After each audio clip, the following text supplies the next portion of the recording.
Hello friends, welcome to southernfoodtamil. இன்னைக்கு நம்ம southernfoodtamilல வரகு சேமியா உப்புமா ரெசிபி தாங்க எப்படி பண்றதுன்னு பார்க்க போறோம். இந்த டிஷ்ஷை நம்ம ரொம்ப சிம்பிளா சீக்கிரமா செஞ்சு முடிச்சிடலாம். வாங்க எப்படி பண்றதுன்னு பார்க்கலாம். இதுக்கு முதல்ல ஒரு பவுல்ல 2 கப் தண்ணி எடுத்துர்க்கேன். இது கூட 1/2 டீஸ்பூன் உப்பு சேர்த்துக்கலாம். முதல்ல நம்ம இந்த வரகு சேமியாவை இந்த தண்ணியில ஊற வைக்க போறோம். நான் 180 கிராம் பாக்கெட் இருக்க இந்த வரகு சேமியா எடுத்துர்க்கேன். இதை இப்போ தண்ணியில கொட்டி ஊற வச்சிடலாம். இது கரெக்டாக ஒரு 5 நிமிஷம் ஊறினா போதும். ரொம்ப நேரம் ஆயிடுச்சுன்னா சொதன்னு ஆயிடும். இது ஊறிட்டு இருக்கும்போது நான் அடுப்பில் கடாய் வச்சு சுடு தண்ணி வச்சுருக்கேன். அது உள்ள ஸ்டாண்டு போட்டிருக்கேன். இதை வேக வைக்கிறதுக்காக ஒரு தட்டில் லைட்டாக ஆயில் அப்ளை பண்ணி வச்சுருக்கேன். நீங்கள் இதில் தான் வைக்கணும்னு இல்லை, இட்லி தட்டில் கூட வேக வச்சு எடுத்துக்கலாம். இப்போ 5 நிமிஷம் ஊறினதுக்கப்புறமா அதில் இருக்க தண்ணியெல்லாம் வடிச்சிட்டு நான் சேமியாவை எடுத்து இந்த தட்டில் வச்சுக்கிறேன்.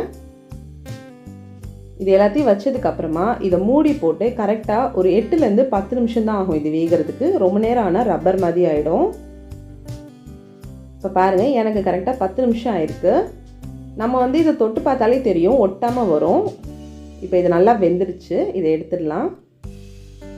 இப்போ உப்புமா பண்ணுறதுக்காக ஒரு கடாயில் 2 டேபிள் ஸ்பூன் எண்ணெய் சேர்த்துக்கலாம். எண்ணெய் சூடானதும் 1 டீஸ்பூன் கடுகு, 1 டீஸ்பூன் உளுந்து, 2 டீஸ்பூன் கடலைப்பருப்பு, கொஞ்சமாக முந்திரி பருப்பு சேர்த்துக்கிறேன். இது ஆப்ஷனல் தான், தேவையில்லைன்னா ஸ்கிப் பண்ணிக்கோங்க. கூடவே ஒரு பிஞ்ச் போல் பெருங்காயத்தூள். இது எல்லாத்தையும் சேர்த்து லோ ஃப்ளேமில் வச்சு வறுத்து விட்டுடலாம்.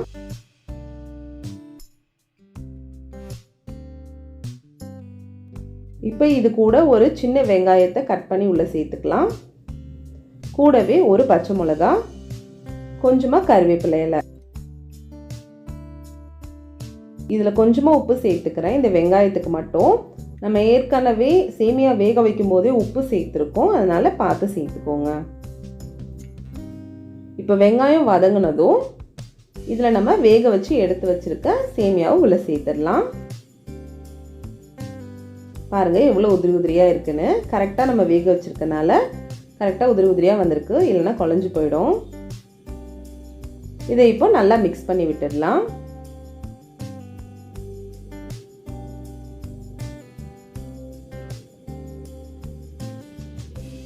பாருங்கள், நல்லா மிக்ஸ் பண்ணியாச்சு. அவ்வளோதான் ஃப்ரெண்ட்ஸ், வரகு சேமியா உப்புமா சூப்பராக ரெடி ஆயிடுச்சு. பாருங்கள், ரொம்ப சிம்பிளாக செஞ்சு முடிச்சிட்டோம்.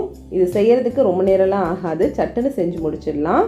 அது மட்டும் இல்லாமல் இது உடம்புக்கு ரொம்ப ஹெல்தி, சிறுதானிய வகைகள்ங்கிறனால. நீங்களும் இதை கண்டிப்பாக இந்த ரெசிபியை உங்கள் வீட்டில் ட்ரை பண்ணி பாருங்கள்.